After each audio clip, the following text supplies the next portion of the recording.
దీనికి పవన్ కళ్యాణ్ గారు మీడియాని తీసుకెళ్లి పెద్ద బిల్డప్ ఇవ్వటం.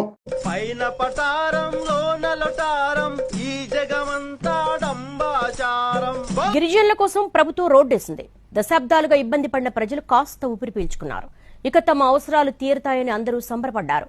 ఆ సంతోషం ఎంతో కాలం నిలవలేదు. 10 రోజులు అవుతుందండి, జస్ట్ 10 రోజులు అవుతుందండి. ఈ 10 రోజుల్లోని కూటమి ఈ ప్రభుత్వంలో పోసిన రోడ్డు రండి. ఇది ఒకసారి బాగా చూడండి.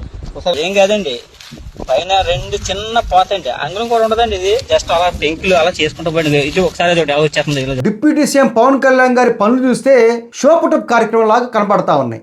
కాకినాడ జిల్లా పత్తిపాడు మండలంలోని మిట్టి చింతల నుంచి ఉలుగోడు వెళ్తే 10 కిలోమీటర్ల రోడ్డు వేసామని చెప్పేసి ఈ మధ్యకాలంలో ఈయన ఆర్భాటంగా మీడియా మొత్తాన్ని తీసుకెళ్ళి అక్కడ ఒక ప్రదర్శనలాగా షో పుటప్ చేయడం జరిగింది.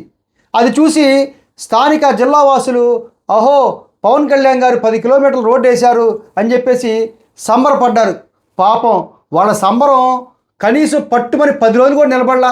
10 రోజుల తర్వాత ఏదైతే ఆ 10 కిలోమీటర్ల రోడ్డు వేశారో ఆ రోడ్డు మీద ఉన్న తారు క్రమక్రమంగా మొత్తం తారు మొత్తం లేచిపోవడం జరిగింది.